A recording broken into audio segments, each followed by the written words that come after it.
ಹೊಳೆನರಸೀಪುರ ಪಟ್ಟಣದ river bank ರಸ್ತೆಯಲ್ಲಿರುವ Jayalakshmi rice mill ಆವರಣದಲ್ಲಿ ಶನಿವಾರ ಲೋಕಸಭಾ ಸದಸ್ಯರಾದ ಶ್ರೇಯಸ್ ಎಂ ಪಟೇಲ್ ಅವರ ಉಪಸ್ಥಿತಿಯಲ್ಲಿ ಕಾಂಗ್ರೆಸ್ ಪಕ್ಷದ ಮುಖಂಡರು ಹಾಗೂ ಕಾರ್ಯಕರ್ತರ ಸಭೆಯನ್ನು ಆಯೋಜನೆ ಮಾಡಲಾಗಿತ್ತು. ಹಾಸನದಲ್ಲಿ ಕಾಂಗ್ರೆಸ್ ಪಕ್ಷದ ಬೃಹತ್ ಸ್ವಾಭಿಮಾನಿ ಸಮಾವೇಶ ಡಿಸೆಂಬರ್ 5ರಂದು ಆಯೋಜಿಸಲಾಗಿದ್ದು, ಈ ಸಮಾವೇಶಕ್ಕೆ 5 ಲಕ್ಷಕ್ಕೂ ಹೆಚ್ಚು ಜನರನ್ನು ಸೇರಿಸುವ ಜವಾಬ್ದಾರಿ ನಮ್ಮೆಲ್ಲರದು. ನಮ್ಮ ತಾಲೂಕಿನಿಂದ 1.5 ಲಕ್ಷಕ್ಕೂ ಹೆಚ್ಚು ಜನರು ಹೋಗೋಣ. ಪ್ರತಿ ಹಳ್ಳಿಯಿಂದ ಕಾರ್ಯಕರ್ತರನ್ನು, ಅಭಿಮಾನಿಗಳನ್ನು, ಕಾಂಗ್ರೆಸ್ ಪಕ್ಷ ಸೇರಲು ಬಯಸುವ ಜನರನ್ನು ಹೊರಡಿಸಿ ಎಂದು ಲೋಕಸಭಾ ಸದಸ್ಯರಾದ ಶ್ರೇಯಸ್ ಎಂ ಪಟೇಲ್ ವಿನಂತಿಸಿದರು. ನಂತರ ಮಾತನಾಡಿ, ಕಾಂಗ್ರೆಸ್ ಪಕ್ಷದ ಬೃಹತ್ ಸ್ವಾಭಿಮಾನಿ ಸಮಾವೇಶಕ್ಕೆ ಮುಖ್ಯಮಂತ್ರಿಗಳಾದ ಸಿದ್ದರಾಮಯ್ಯನವರು, ಉಪಮುಖ್ಯಮಂತ್ರಿ ಡಿ ಕೆ ಶಿವಕುಮಾರ್, ಜಿಲ್ಲಾ ಉಸ್ತುವಾರಿ ಸಚಿವರಾದ ರಾಜಣ್ಣನವರು ಸೇರಿದಂತೆ ಸರ್ಕಾರದ ಅನೇಕ ಸಚಿವರು ಭಾಗವಹಿಸಲಿದ್ದಾರೆ. ಇದು ಹಾಸನ, ಮಂಡ್ಯ, ಚಿಕ್ಕಮಗಳೂರು, ಕೊಡಗು, ಮೈಸೂರು, ಚಾಮರಾಜನಗರ ಒಟ್ಟು 6 ಜಿಲ್ಲೆಗಳ ಸಮಾವೇಶ. ಈ ಸಮಾವೇಶವನ್ನು ಐತಿಹಾಸಿಕ ಸಮಾವೇಶವನ್ನಾಗಿಸೋಣ.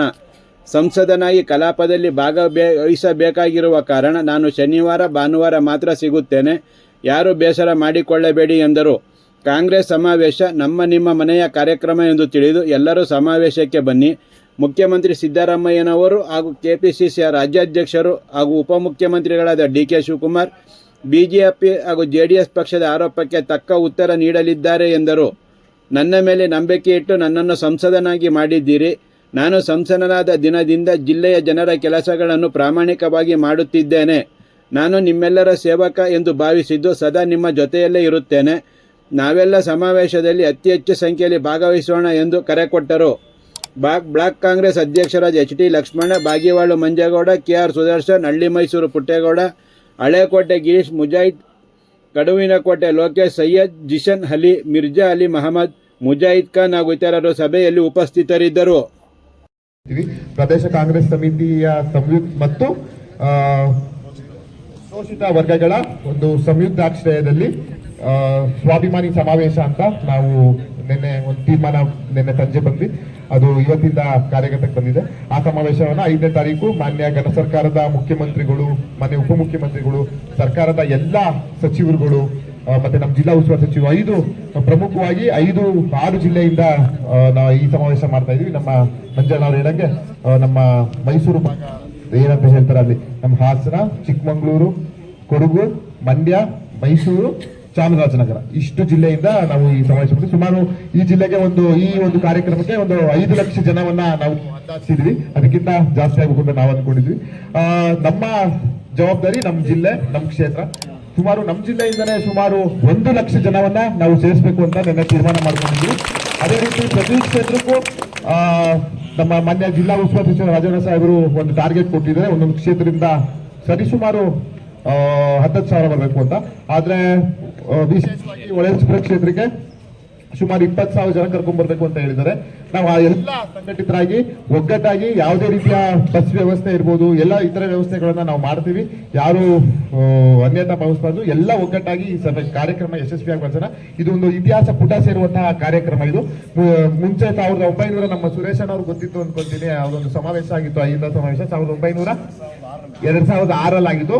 ಅದರ ಮೀರಿಸುವಂತಹ ಸಮಾವೇಶ ಇದು 5ನೇ ತಾರೀಕು ಆಗಲಿದೆ. ಎಲ್ಲ ಒಗ್ಗಟ್ಟಾಗಿ ಮಾಡಿದ್ರೆ ಈ ಕಾರ್ಯಕ್ರಮ ಮಾಡ್ತಾ ಇರೋದು ಒಂದೇ, ಏನು ಈ ಕೋಮುವಾದಿ ಪಕ್ಷಗಳು ಎರಡು ಒಟ್ಟಿಗೆ ಸೇರಿ ಬಿಜೆಪಿ, ಜೆಡಿಎಸ್ ನಮ್ಮ ಸರ್ಕಾರನ ಮತ್ತೆ ನಮ್ಮ ಮಾನ್ಯ ಘನ ಸರ್ಕಾರದ ಮುಖ್ಯಮಂತ್ರಿಗಳನ್ನ ಮತ್ತೆ ಉಪಮುಖ್ಯಮಂತ್ರಿಗಳನ್ನ ಏನು ಉದ್ದೇಶಪೂರ್ವಕವಾಗಿ ಅವರು ಟಾರ್ಗೆಟ್ ಮಾಡ್ತಾ ಇದ್ದಾರೆ.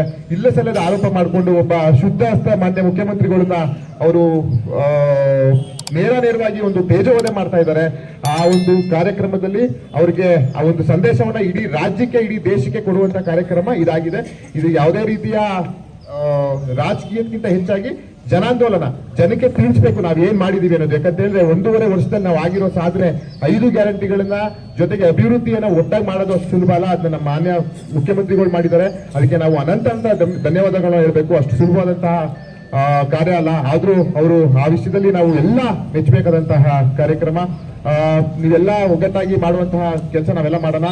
ಹೋಬಳಿಯಲ್ಲಿ ನಮ್ಮ ಎಲ್ಲ ನಮ್ಮ ಆಫೀಸ್ ಬೇರಸ್ ನಿಮ್ಗೆ ಕರೆ ಮಾಡ್ತಾರೆ. ಗ್ರಾಮಕ್ಕೆ ಎಷ್ಟು ವೆಹಿಕಲ್ ಬೇಕು, ಹಳೆಕೋಟೆಗೆ ಎಷ್ಟು ಬೇಕು, ಕಸ್ಬಾಗೆ ಎಷ್ಟು ಬೇಕು, ನಮ್ಮ ಹಳ್ಳಿ ಮೈಸೂರಿಗೆ ಎಷ್ಟು ಬೇಕು, ನಗರಕ್ಕೆ ಎಷ್ಟು ಬೇಕು ಅಂತ ಅದೇ ರೀತಿಯಲ್ಲಿ ಮಾಡೋಣ. ಎಲ್ಲ ಒಗ್ಗಟ್ಟಾಗಿ ಮಾಡೋಣ. ಯಾವುದೇ ರೀತಿಯ ಭೇದ ಭಾವ, ಸಣ್ಣ ಪುಟ್ಟ ಏನೇ ವ್ಯತ್ಯಾಸ ಇದ್ರು ಎಲ್ಲ ಒಗ್ಗಟ್ಟಾಗಿ ಮಾಡೋಣ ಅಂತ ಹೇಳ್ತಾ, ಜೊತೆಗೆ 5ನೇ ತಾರೀಕು ಒಂದು ಕಡೆ ಅದೇ, 2ನೇ ಕಡೆ ನಾನು ಆಗ್ಲೇ ಸುಮಾರು ಸಂಸದನಾಗಿ 6 ತಿಂಗಳಾಯ್ತು. ಆಗುವಂತ ಕೆಲಸಗಳು ಮ್ಯಾಕ್ಸಿಮಮ್ ಆಗ್ತಾ ಇದೆ. ಸಮಸ್ಯೆ ಇರೋದು ಯಾವುದು?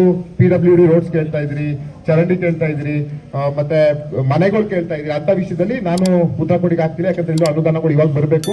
ಹಂತವಾಗಿ ಎಲ್ಲ ಮಾಡೋಣ, ತಾಳ್ಮೆ ಇರಲಿ. ಖಂಡಿತವಾಗಿಯೂ ನಾವೆಲ್ಲ ಇವತ್ತು ತಾಳ್ಮೆ ಇದ್ದಿದ್ದಕ್ಕೆ ನೀವೆಲ್ಲ ಸಂಸತ್ವಾಗಿ ನೋಡ್ತಿದ್ರಿ. ಇದೇ ರೀತಿ ತಾಳ್ಮೆ ಇರಲಿ.